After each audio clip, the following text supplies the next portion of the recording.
அன்பார்ந்த முருக பக்தர்கள் வணக்கம். நான் ஜெயமஸ்கே கோபி. நான் கர்மா சார்ந்து ஒரு பதிவு 30ஆம் தேதிக்கு மேலே நான் பதிவு செய்கிறேன்னு சொல்லியிருந்தேன். அது நிறைய முருக பக்தர்கள் எனக்கு கேட்டுட்ருக்கீங்க. இன்னும் பிரபஞ்சம் அதுக்குண்டான நேரத்தையும் காலத்தையும் அனுமதிக்கல. கண்டிப்பாக அனுமதிக்கும். காரணம் என்னென்னா, நேற்று தான் ஓம் சரவணபவா நிகழ்ச்சிக்கே எனக்கு பேச அனுமதி பிரபஞ்சம் கொடுத்து நேற்று போய் பேசிட்டு வந்தேன். ஏன்னா அது இதை பற்றின விஷயமும் அந்த பேட்டியில் சொல்லியிருக்கேன். விரைவில் அதுக்கு உண்டான விஷயம் நடக்கும். இப்போது இந்த ஒரு முருக பக்தர் எனக்கு அனுப்பியிருந்த பதிவை நான் உங்களுக்கு அனுப்புகிறேன். போஸ்ட் போட்டிருக்கேன் பாருங்கள். அண்ணா, கர்மாக்கும் தற்கொலை செய்து இறப்பதற்கும் சம்மந்தம் இருக்கா? என் தம்பி தற்கொலை செய்து விட்டான். அதே போல என் கணவரின் தங்கை மகனும் தற்கொலை செய்து இறந்து விட்டான். ஆனால் என் தம்பி இறந்த அதே செவ்வாய்க்கிழமை அப்படின்னு சொல்லி போட்டிருந்தாங்க.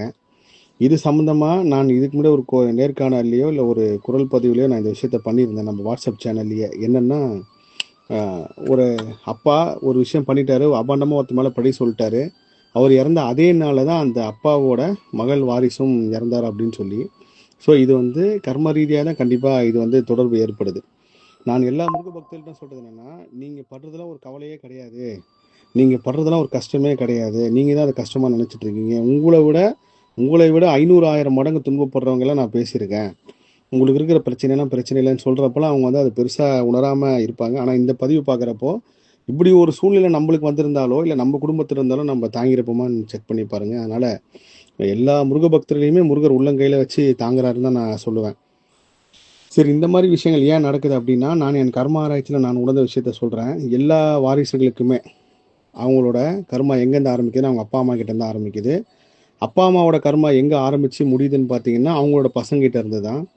உதாரணத்துக்கு சொல்ல போனோன்னா, ஒரு சில பேர்லாம் தாயை அடிப்பாங்க, தந்தையை அடிப்பாங்க, அவங்கள அடித்து துன்புறுத்தி முதியோர் இல்லத்தில் போய் கொண்டு போய் சேர்ப்பாங்க. இது எல்லாமும் எங்கே ஆரம்பித்து எங்கே முடியுதுன்னா, இந்த குடும்பத்துக்குள்ளேயே தான் முடியுது. பசங்களுக்கு அப்பா அம்மா கிட்டேருந்து எங்கே கர்மம் ஆரம்பிக்குதுன்னா, இப்போது சமீபத்தில் ஒரு மரணம் கோயம்புத்தூரில் நடந்த மரணம் பார்த்துருப்பீங்க. அது உண்மையிலே ரொம்ப வேதனைக்குரிய விஷயம். அதுக்கு தொடக்கமும் முடிவும் அவங்களோட பேரண்ட்ஸ் கிட்ட தான் ஆரம்பிச்சிருக்கு அப்படின்னு நான் கர்மா ரீதியில் கண்டுபிடிக்கும் போது, அவங்க அப்பா நேற்று ஒரு பேட்டி கொடுத்துருந்தாரு. என் மகள் இந்த விஷயத்துக்காக இறந்தது ஒரு காரணம் சொல்லியிருந்தார். ஏன்னா மறந்தவங்களை பற்றி நம்ம பேசக்கூடாது, இருந்தாலும் ஒரு உதாரணத்துக்காக சொல்கிறேன். எல்லா குடும்பத்தில் கர்மாவும் அவங்க அப்பா அம்மா கிட்டேருந்து ஆரம்பிக்குது. இதில் ஒரு முக்கியமான விஷயம் என்னன்னா, இந்த மாதிரி தற்கொலைகள் நடக்கிறதுக்கு காரணம் என்ன அப்படின்ட்டு கிட்டத்தட்ட ஒரு 7-8 பேரோட நான் கர்மா பார்த்த சொல்கிறப்போ, இதில் 99% எங்கே இந்த மாதிரி மரணங்கள், எங்கே இந்த மாதிரி துன்பங்கள் ஆரம்பிக்குதுன்னா, யார் மேலேயாவது இவங்க ஒரு அபாண்டமான பழி சொல்லியிருப்பாங்க. அவங்க அந்த தப்பே பண்ணியிருக்க மாட்டாங்க.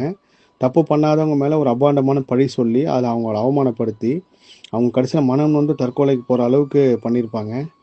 அந்த ஆன்மா என்ன வேதனை அடைஞ்சதோ, இப்போ பொதுவாகவே நம்ம மனிதர்களை துன்பப்படுத்துறது வேற, அந்த ஆன்மாவை துன்பப்படுத்தினா அந்த ஆன்மா கொடுக்குற சாபம், அந்த ஆன்மா கொடுக்குற வேதனை தான் இந்த மாதிரி சம்பவங்கள் நடக்கிறது. நம்மளோட அடுத்த பிறவிக்கு உண்டான கதை, திரைக்கதை, வசனம் எல்லாமே நம்ம தான் இந்த பிறப்பில் எழுதுகிறோம். நம்ம அடுத்த பிறப்பில் எப்படி வாழ போகிறோம், எப்படி இருக்க போகிறோம். அதனால் உங்களுக்கு தெரியாத விஷயத்தையோ இல்லை நீங்கள் பார்க்காத விஷயத்தையோ இல்லை உணராத விஷயத்தையோ உங்களுக்கு சம்மந்தமே இல்லாத விஷயத்தை பற்றி பழி சொல்லாதீங்க. யார் மேலேயும் அபாண்டமாக உங்களுக்கு அவர் திருடியிருந்தாருன்னா திருடிருக்காருன்னு சொல்லுங்கள். திருடுறதுக்கு முன்னாடியே பார்த்தேன், இல்லை அவர் திருடியிருப்பார் நான் நினைக்கிறேன் அப்படின்னு யார் மேலேயும் ஒரு அபாண்டமாக பழி சொல்லாதீங்க. உங்களுக்கு தெரியல, உங்கள் மனசாட்சிக்கு தெரியும் இதில் நம்ம சம்மந்தப்பட்டிருக்கோமா இல்லையான்னு சொல்லி. அப்படி சம்மந்தப்படாத விஷயத்தை பற்றி எங்கேயுமே சொல்லாதீங்க. இந்த மாதிரி குடும்பத்தில் நடக்கிற தற்கொலைகளுக்கு முக்கியமான காரணம் அதுதான் முடியுது. தற்கொலை என்றுமே தீர்வு கிடையாது. நிச்சயமாக எல்லாருக்கும் வாழ உரிமை இருக்குது இந்த பிரபஞ்சத்தில். ஆனால் அதை தாண்டி இந்த மாதிரி சம்பவம் நடக்கிறதுக்கு காரணம், நீங்கள் எப்போ அம்பாண்டமாக யார் மேலேயாவது பழி சொல்லியிருக்கீங்களோ அந்த ஒரு காரணம் தான் இந்த மாதிரி விஷயத்தை நடக்கும். சரி, இந்த கர்மாலேருந்து நீங்கள் எப்படி தப்பிக்கணும் அப்படின்னு பார்த்தீங்கன்னா, உங்கள் குடும்பத்திலே உங்கள் அப்பா அம்மா கிட்டேயோ இல்லை உங்கள் முன்னோர்கிட்டயோ யார் மேலேயாவது நீங்கள் பழி சொல்லி, யார் மேலேயாவது ஒரு குற்றம் சொல்லி அவங்க இறந்துருக்காங்களான்னு கேட்டு பார்த்தீங்கன்னா, கண்டிப்பாக அப்படி ஒரு சம்பவம் இருக்கும். அந்த குடும்பத்தை தேடி அவங்களுக்கு என்ன உதவியோ, அவங்களுக்கு படிப்பு செலவுக்கோ இல்லை அவங்களோட வளர்ச்சிக்காக ஏதோ நீங்கள் ஒரு உதவி பண்ணி அந்த கர்மா முற்றுப்புள்ளின்னு ஒன்று நடக்கும். அப்பா அம்மா கிட்ட இருந்தால் நான் எல்லா கர்மமும் ஆரம்பிக்குதுன்னு சொல்கிறேன். அதுக்கு ஒரு உதாரணம் சொல்ல பாருங்கள். உங்களுக்கு தெரிஞ்சவங்க, ஃப்ரெண்ட்ஸ் யாராக இருந்தாலும் அப்பா அம்மாவை துன்புறுத்திட்டு எங்கள் அப்பா அம்மாவை ஹாஸ்டலில் கொண்டு போய் சேர்த்துட்டோ இல்லை முதியோர் இல்லத்தில் கொண்டு போய் சேர்த்துட்டோ இல்லை அப்பா அம்மாவை வேதனை அடைய வச்சுட்டு அப்பா அம்மாவை பார்க்காமையே இவர் நல்லா இருக்காரு, இவர் நல்லதாக இருக்கார், எந்த குறை இல்லை அப்படின்னு சொல்கிற ஆளை தேடி பாருங்கள். கண்டிப்பாக இந்த பிரபஞ்சத்தில் கிடைக்க மாட்டாங்க. தாய் தந்தையர் எவ்வளோ மோசமாக இருந்தாலும் உங்கள் கடமை நீங்கள் சாகிற வரைக்கும் அவங்கள பார்த்துக்கிறது மட்டும்தான். அப்படி பார்த்துக்கிட்டா மட்டும்தான் அடுத்த பிறப்பில் குடும்பமான வரைக்கும் இந்த மாதிரி துன்பங்கள்லாம் இல்லாமல் நம்ம பிறப்போம். ஸோ இந்த முருகபக்தர் கேட்டனால இந்த குரல் பதிவு, இது கூட பிரபஞ்சம் அனுமதிச்சனால இந்த விஷயத்த சொல்கிறேன். இதில் நான் சொன்னது ஒரு 10% தான். 90% பொதுவெளியில் சொல்லவும் கூடாது, சொல்லவும் முடியாது. அதுக்கு பிரபஞ்சம் அனுமதிக்காது. இந்த சம்பவத்துக்கு எல்லாத்துக்குமே ஒரு தொடக்க புள்ளின்னு பார்த்தீங்கன்னா, நீங்கள் அபாண்டமாக பழி சொல்கிறது தான் ஒரு பெரிய காரணமாக அமையுது. நான் ஒரு 6 பேரோட கர்மா பார்த்ததுல 99% அவங்க எல்லாருமே இதனால் பாதிக்கப்பட்டவங்க தான்.